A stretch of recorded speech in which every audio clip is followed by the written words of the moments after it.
It's almost comical. One minute we hear that we should eat more fish, and then scientists tell us that eating fish is dangerous because of pollution like mercury and PCBs. Soybeans were great for us last year, but this year, well, maybe they don't help us at all. What about eggs? For a long time we heard about cholesterol problems. Today, some research indicates eggs, even a few per week for most people, are good for you.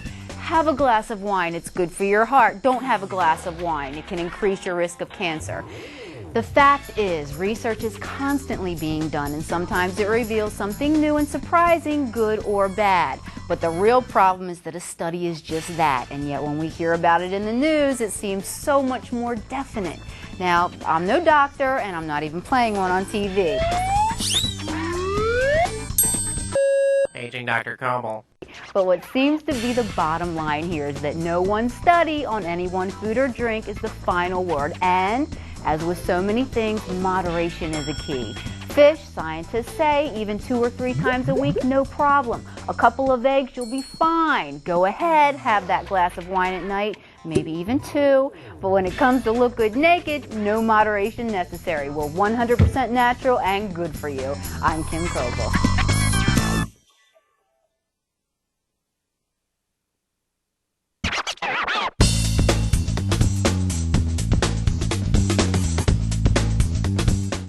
You know that phrase, if I had a nickel for every time I whatever. Well, here's my version. If we could all lose a pound for every diet that comes onto the scene, we'd all be really thin. The cabbage soup diet, Atkins, South Beach, grapefruit, low fat, low carb, no carb. No wonder many people are confused and frustrated when a so-called diet doesn't work, especially in the long run. It's because there's a simple truth that most of us don't want to admit to.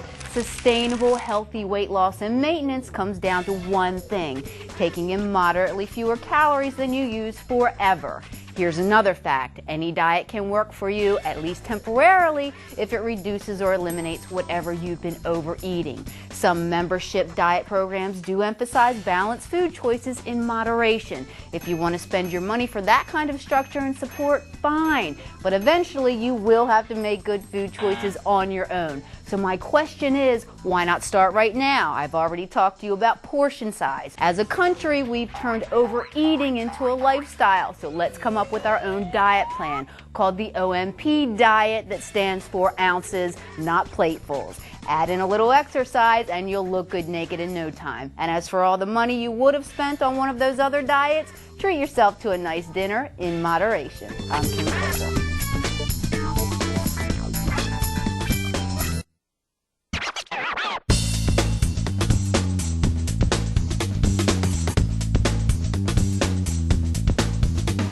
Do you have a fear of commitment? I mean, we've been together for months and I get the sense you want to take the next step, but there also seems to be a part of you that's more comfortable just doing it on your own. Well, if you decide you do want a personal trainer, I'll be there for you. It's really not that much of a commitment, but it can be a big decision to take on a personal trainer. The reasons are varied. You'd like help with diet and nutrition. You'd like more motivation to work out. You'd like instruction on how to work out smarter, or maybe all of those reasons. Whatever your reason, here are some tips for a good marriage, so to speak. First, decide whether you want to see a trainer at a gym or in your home. Obviously, house calls are more expensive. Interview some prospective trainers and tell them your goals and schedule. And by all means, be honest and realistic. Remember that a trainer only guides your hard work. You still have to make the effort. But from the category of buyer beware, make sure that your trainer is certified by a reputable fitness organization. Among the most respected are the American College of Sports Medicine, the National Strength and Conditioning Association, and the American Council on Exercise. Make sure that your trainer has liability insurance, and you should like your trainer. After all, you're paying for his or her time, and you should enjoy that time as much as possible. Until next time, I'm Kim Koelbel with another Look Good Naked.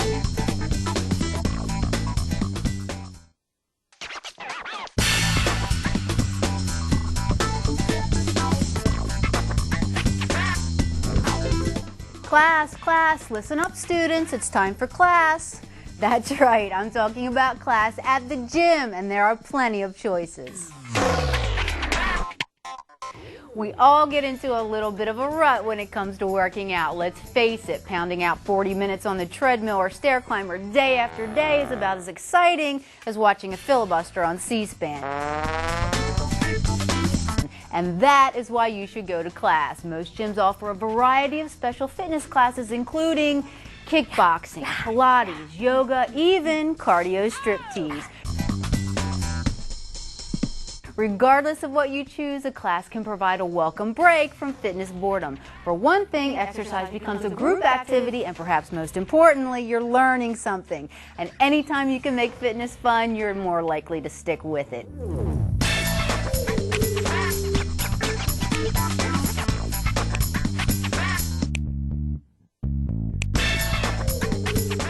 With another Look Good Naked, I'm Koelbel.